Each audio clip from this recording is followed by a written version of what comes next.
ẹ̀yin èèyàn mi ó dà kojú everybody ti bó ṣe rí the way tí gbogbo àwọn ọmọ Yorùwood àwọn celebrity wa tí wọ́n campaign fún bàbá Tinubu as a president, the way tí wọ́n ṣe wá ń tú tán fọ́ ṣe fọ́n sí gbòòrò ń sìn tán ṣe ń tọrọ àforíjì lọ́wọ́ gbogbo ọmọ Yorùbá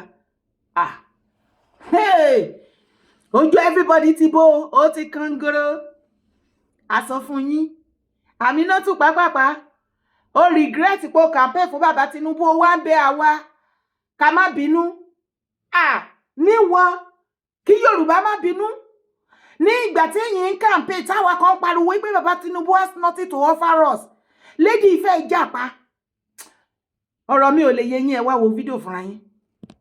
wá ṣàìdẹ́gbà mo mọ nǹkan tó lè ṣe kí n máa gbẹ̀rí ẹ̀jẹ̀. mo fi bẹ̀ gbogbo ọmọ Nàìjíríà pátápátá àtẹni tí mo nífẹ̀ẹ́ àtẹni tó nífẹ̀ẹ́ mi àtẹni tí ò nífẹ̀ẹ́ mi tí ó ní pé tí mo ṣe tí mo regret ni pé ṣé mo pé wọn ò sọ fún òun padà wá rí báyìí. ẹ má bínú àti jẹyìn àti mọyín kò ní nira ojú ọ̀nẹ́ni tá a bá ti rí tipẹ́ ó jẹ́ kéèyàn máa kíní pé ó tó jọ mẹ́ta kò jẹ́ kéèyàn wá ṣàìdẹ́gbà ó mọ nǹkan tó lè ṣe. kí n máa gbẹ̀rí ẹ̀jẹ̀. ibẹ̀ ni mo ti ṣe ní. ṣé campaign fún Tinubu ló ń dùn yín àbí ìjà? yes campaign tí mo campaign fún Tinubu ló ń dùn mí. kí ló fi ń dùn yín? nǹkan tó ń dùn mí ni pé ebi ń pa ọ̀pọ̀lọpọ̀ mẹ̀kúnnù. gbogbo ẹni tí ò lè jẹ 3 square meal mo bẹ̀ ìṣẹ̀dá yín ẹ má bínú. láti sọ màá tún sọ. kí ló wá ṣẹlẹ̀? wọ́n ṣe pé wọ́n fẹ́ fún wa ní owó. kí ló ṣẹlẹ̀? táwọn gbọ́ yín lọ́jọ́ ìṣẹ́ fún. àwọn àgbà ìgbà tẹ́tí ṣe bí ti tó sọ fún yín pé orí òjò rí ni kẹ́ pín owó yìí o orí òjò rí o orí òjò mo sọ gbangba mo sọ mo tútù sọ tẹ bá lè bá mi mú kíní ẹ má fi sí orí YouTube ẹ fi sí ibi tí ọmọ ti rí orí gbangba ni orí òjò rí ni kẹ́ pín owó yìí o òun kò dúró wọn náà wò láíláí ìkan ọwọ́ àgbà kan wà níbi kan ọwọ́ àgbà lóòótọ́ àgbà wà àgbà wà ìpínlẹ̀ kíní yẹn ló padà bàjẹ́ ní wà òkú àti 5 naira àti 2 naira ẹni padà wá ní jẹ́nù. àbẹ́yìn rẹ̀ gbà wọ́n lómi gbà. mo sọ ti tèmi sà àti 5 naira àti 2 naira ó wí pé ẹnu òkú ó ṣe pé kò ṣe ó ṣe ó dẹ̀ lóhùn máa gbà but àìfàgbà ni máa sọ àbí àìnífẹ̀ẹ́ ìfẹ́ àbí wọ̀n bíi wọ́n bíyà mo fẹ́ jẹ gbogbo ẹ̀tọ́. àṣé wọn padà gbowó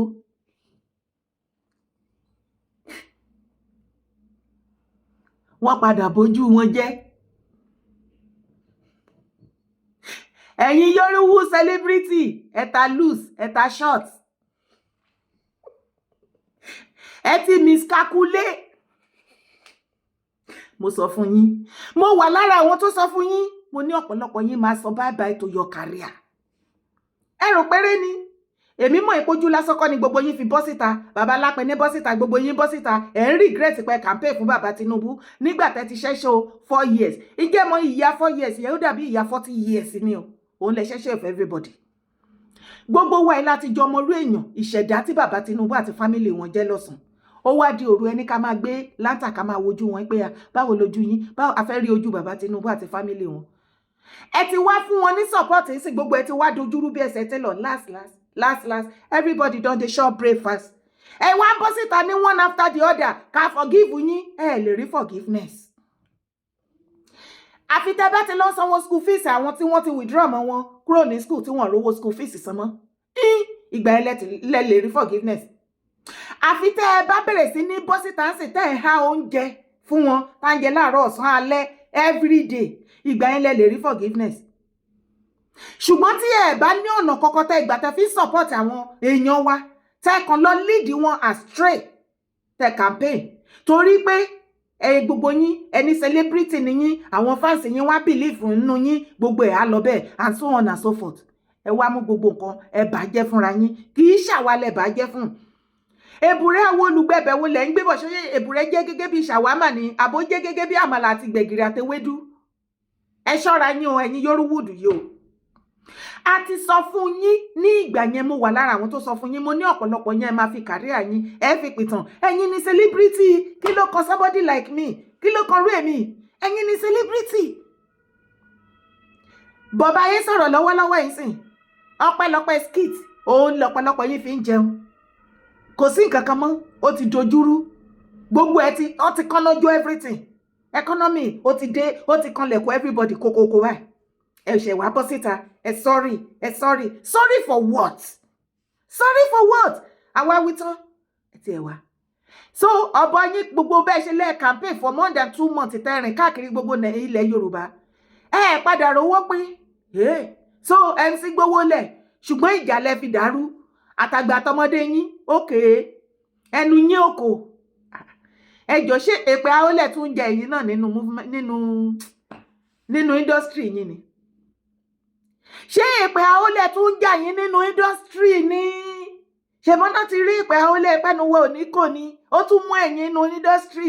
èpè yẹn mú yín débi wípé ẹ campaign fún bàbá Tinubu, yóò ìgbà tẹ wá fẹ́ pín owó, èpè àólẹ̀ wá jà yín, ẹnu yín ò wá kò, ẹ wá rówó pín, olówó ya kówó ẹ̀ lẹ̀. ìpè àólẹ̀ kan ló jà yín o, kì í ṣe pé àólẹ̀ kan ló jà yín, ẹnu yín kì í ṣe pẹ́nu yín òkò, ìṣẹ̀dá gbogbo wa ló dáwọ́ jọ fún yín wípé nǹkan tẹ́ ṣe ojú yín máa bó yín, ìṣẹ̀dá wa ló gbógun tì yín, mọ̀ ni àbí mo parọ́ ni? ẹlẹ́dàá wa ló dájọ́ fún yín. So ẹ rí sísì lẹ́yìn ìgbà tí ẹ rówó gbà fún campaign, ìgbà tí bàbá tó ti wá débẹ̀ náà sìn, Eniola Badmus nìkan ṣoṣo òun ni wọ́n yọ láàrin gbogbo yín bẹ́ẹ̀ ṣe pọ̀ tó, òun nìkan náà fún post, òun nìkan náà recognize, òun nìkan náà fún ní contract, òun nìkan lọmọ bàbá Tinubu, òun nìkan ló wà ní house, òun nìkan ló lọ sí Àbújá bẹ́ẹ̀ ní lọ sínú tọ́lẹ̀tì padà wá, òun nìkan ló ní gbogbo connection ọ̀bì yín. tí ó tán yín, ẹ kàn ṣẹ́ṣẹ́ ìyà fún gbogbo wa. ẹ ti ẹ̀ dúró, ẹ̀yin èèyàn mi, kò má tí ì tán, kò má tán. àwọn ọmọ Yíbò máa ti pariwo síta, wọ́n lẹ́yìn Yorùbá, wọ́n lẹ sọ wípé ẹ̀gbélé fáwọn mọ́, wọ́n láwa ní tribe, a ní Yorùbá nìkan ni ó ní ẹ̀jẹ̀ ẹlẹ́yàmẹ̀yà nínú gbogbo ẹ̀yà tó wà ní Nàìjíríà, wọ́n láwa nìkan la máa ń ṣe ẹlẹ́yàmẹ̀yà. ẹ gbọ́, ṣé lóòótọ́ ni? ẹ jọ̀ọ́, ṣé lóòótọ́ ni Yorùbá nìkan ló ń ṣe ẹlẹ́yàmẹ̀yà nínú ẹ̀yà àwọn ọmọ Yíbò àti ti àwọn nọ́dánà àti Yorùbá? ẹ̀yà wo ló fi àyè gba gbogbo rádaràda àwọn ẹ̀yà tó kù? ẹ̀yà wo ló sùn sílẹ̀ tó ní kẹ́yà tó kù kan máa má ṣe orí òun báyìí? kó má dàbẹ́ ni pé mo parọ́, ẹ wá wo fídíò. There's a pandemic going on now in Lagos. There's a pandemic going on now in Lagos. Since morning, I've been, me and my friend, we have been house hunting, and we got the place finally that we want. Since morning, we've been waiting for the landlady to come. Only for us to get here, only for us to get here. Omo, she's discriminating. She is saying she don't want Igbo. Meanwhile, we've made payments and we have been here since morning by 10 a.m. So does it mean that Igbos don't have a say or have anything to do in Lagos? So Igbos and Yorubas can't live together in the same compound. Tribalism is one of the biggest problems we are facing in this country, and I believe Lagos is the most tribalistic state in the country. Because this is the second time I'm going house hunting and this same rubbish is happening. The other one, they even said they don't want anybody that is not even Christian. They want the full compound to be Muslim. Now it's Yoruba. So my whole time today, waiting for the woman to come is being wasted. I've not eaten anything, I've not drank anything since morning.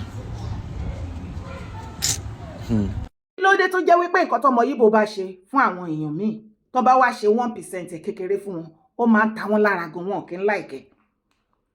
ṣé èèyàn ti gbàgbé fídíò kan tó jà rìnrìn lẹ́nu bíi 2-3 weeks ago? One sister tó sọ wípé wọ́n fẹ́ rẹ́ǹtì ilé ní Sùúrùlérè, Adétọ́lá Àgùdà precisely, tó ní wọn ò fẹ́ ọmọ Yorùbá bẹ́ẹ̀ o, ipò ọmọ Yíbò náà fẹ́ gbélé fún.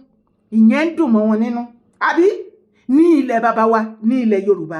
ǹjẹ́ ọmọ Yíbò lè gbà kí Yorùbá fẹ́ gbé ilé sílẹ̀ kó ti pẹ́ kó fẹ́ wọn lọ́kọ àbí kó fẹ́ wọn láya kó máa gbé nílẹ̀ Yíbò kó lóun ò fẹ́ rí ọmọ Yíbò, òun ò gbélé òun fọmọ Yíbò? ṣé Yíbò máa gbà? The same Igbo tí wọn kì í ta ilẹ̀ wọn o, tó jẹ́ pọ́n máa ń líìsì ẹ̀ ni o wọ́n máa ń rẹ́ǹtì ẹ̀ ni o ò bá fẹ́ wọn láyé ò bá fẹ́ wọn lọ́kọ ilẹ̀ Yorùbá lẹ máa sọ pé wọ́n ti fẹ́ yín láyé wọ́n fẹ́ yín lọ́kọ ẹ ti dà wọ́n mọ́mọ́ tán ibi tí ò yẹ kẹ́ mú wọn dé ẹ ti mú wọn kọjá bẹ̀ òun ló dé ló ń fa gbogbo sí finish tán fi ń ṣe fún wa because everything about Yorùbá dey enter their eyes. Me una come listen to wetin one of the Igbo brother he write for this thing wey I wan read for now. May you for know say if Igbo people they marry Yoruba, they marry because they get plan. But if we Yoruba we marry them because we love them. Okay, now okay, right now. He say Seyi Tinubu will contest for governor of Lagos State. His mother-in-law is my sister. We go dominate Lagos. Now he say Seyi Tinubu he marry Igbo. Anytime when Seyi Tinubu become governor in Lagos State, now Lagos go dominate. Na Igbo go dominate Lagos. Because that Lagos is just dey Igbo's eyes. Shebi, una don't even talk and say na una get am. Small time now, una go still talk and say na una dey bear Yoruba. Una no dey bear Igbo again. Na Yoruba be una name before. Now, wetin remain now because una don claim say na una get Ile-Ife.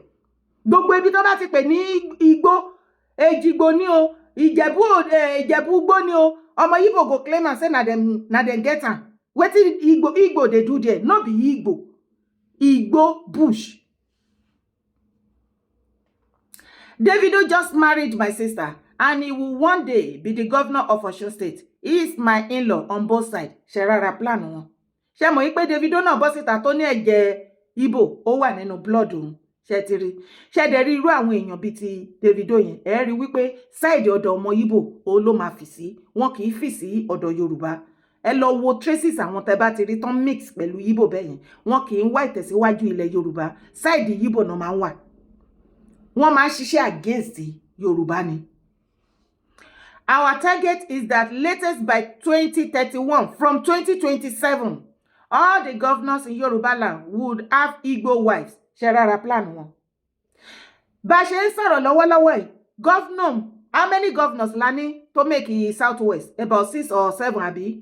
Mélòó nu wọn ni ò ní ìyàwó Igbo?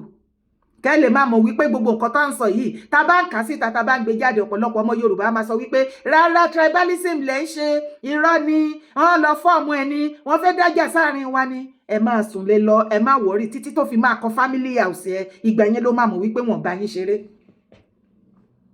All the first class obas in Yoruba land will have Igbo wives. Ṣé ti rárá plan wọn.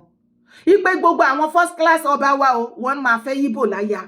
Tó bá ti fẹ́ Igbo, automatically, ṣebí wọ́n ti ní ẹ̀jẹ̀ Yorùbá nìyẹn tó já sí pé ọdún kan àjọ̀dún kan. Wọ́n láwọn náà fẹ́ become ọba. Ọmọ Igbo la máa jọba nílẹ̀ Yorùbá. Ìgbà yẹn wọn ò ní máa pè lọ́ba mọ́, á di Igwe. Bóyá Emir àti Igwe náà máa padà máa jẹ nílẹ̀ Yorùbá torí Yorùbá sùn. Only so that in the next or second succession to Yoruba thrones, the Obas will have Igbo bloodline. Ṣé ti gbọ́? Ẹ wá wo ọmọ Igbo tó wá sunkún bí yìí pé Yorùbá o, àwa practice tribalism o. Irọ́ ni. Tó bá nínú gbogbo ẹ̀yà tó wà nínú Nàìjíríà, ẹ̀yà wo ló wà tolerant jù fún ẹ̀yà tó kù? Yorùbá ni. Torí nǹkan tí ẹ̀yin Igbo àgàgà tẹ́ ń ṣe fún àwọn ọmọ Yorùbá ẹ̀ lè gba 1%. Wetin Igbo they offer or they do Yorùbá for Yorùbá land, they no fit take 1% of it. Mi ìdẹ̀ wá rí wọn bá wí torí ọ̀pọ̀lọpọ̀ àwọn ọmọ Yorùbá àwa náà là fún wọn láyé yẹn jẹ. Ọmọ Yorùbá ẹgbẹ́ mi ló máa kọjú ìjà sí mi bẹ́ẹ̀ tá máa rí mi bí aláìdá pẹ̀lú fídíò tí mo ṣe pé nǹkan tó ń ṣe yẹn kò dáa, kò rí bẹ́ẹ̀, irọ́ ni, kò ṣe kinní kan. Igbo táwọn ṣe nǹkan tó ní plan wọn, tó mọ̀ nǹkan tó wà up to. Àwọn á máa wò pé abáwo ni àṣírí yìí ṣe ń tú. Ṣùgbọ́n ọmọ Yorùbá máa sọ fún ọmọ Yorùbá ẹgbẹ́ pé irọ́ ni, wọ́n fẹ́ dájà sáàrin wa ni àwọn ọmọ Igbo mean ẹ̀ bẹ́ẹ̀. Don't worry. Oyè tó kanra wo ń bọ̀ wá kanra ẹ̀dẹ̀. Ẹ̀yin ọba first class ilẹ̀ Yorùbá ẹ má fẹ́ tribe míì láyà. Ẹ ti ń contaminate orí àpèrè wa. Ọmọ ọba Igwe mélòó lẹ rí ọmọ Yorùbá ń bẹ́ẹ̀? Ìjọ́ wo lẹ rí Igwe tẹ́ rí ọmọ Yorùbá àṣọ olórí ń bẹ̀ lọ́ọ̀lọ́? Ṣẹ̀rá yẹn, ṣẹ̀rára plan wọn. Kò sí wàhálà, ẹ ṣáà jẹ́ ká máa bá gbogbo èyí. Ṣùgbọ́n nǹkan tí mo mọ̀ ni wípé téèyàn ò bá gbọ́ nǹkan tẹ́lẹ̀ wá pé àhá gbọ́ kála gbọ́ ni kála réyàn sọ fún wa ni bóyá àbá ti àjọṣe pẹ́ ṣùgbọ́n eléyìí Ọlọ́run mú wa àgbọ̀ àgbà ni. history máa judge every one of us nígbà tí gbogbo kinní bá bẹ̀rẹ̀ sí ní jáde. Ṣé rí àwọn generation ọmọ wa tó ń bọ̀ lẹ́yìn àwa yìí, wọn ò gbọ́ payá, wọn ò gbọ́ kankan, gbogbo ọ̀pọ̀lọpọ̀ ọkọ̀ tá à ń protect yìí wọn ò ríro. Àwọn gan generation tó ń bọ̀ lẹ́yìn wa yìí akótilẹ́tà pọ̀ lára wọn bíi tàwọn àgbààgbà wa. Àwọn gan rédí àti fi gbogbo ilẹ̀ Yorùbá jẹ́ ní tribe kọ́ ṣáà ti kówó fún wọn. Owó yẹn náà wọ́n fẹ́ fi ra Rolls Royce lẹ́ni, wọ́n fẹ́ fi kọ́ mansion lọ́la, wọ́n á ná tán ojú wọn á dá, kò sí nǹkan kan tó máa tẹ̀yìn ẹ̀ jáde. Ibo la fẹ́ gbá yàrá ìjà? Ibo la fẹ́ bá yàrá ìjà? Mò ń sọ fún ẹ pé 2027 ṣé ìwọ náà tó ti gbá pé 2027 àwọn náà ń lérí Yorùbá. Kí ni plan wa? Kí ni plan wa? Lọ́dẹ́ náà ń lérí, àwọn Yíbò ń lérí 2027 Yorùbá. Kí ni plan? Abẹ́kọ̀ jókòó pa torí Tinubu. Ayé Tinubu ni Tinubu ń jà fún, kò jà fún ilẹ̀ Yorùbá. They are coming for us. Orúkọ tèmi ò yípadà, Ìyèdára Kowé ni mò ń jẹ́. Má gbàgbé láti bá mi subscribe sórí YouTube channel. Má sì gbàgbé láti drop comment ẹ. Má gbàgbé láti bá mi like video. Gbogbo ẹ̀yin tẹ́ ẹ bá mi ṣe nǹkan wọ̀nyí, mo mọ̀ lóore. God bless you. Ẹ ní dálẹ̀ ayé ṣe. Thank you.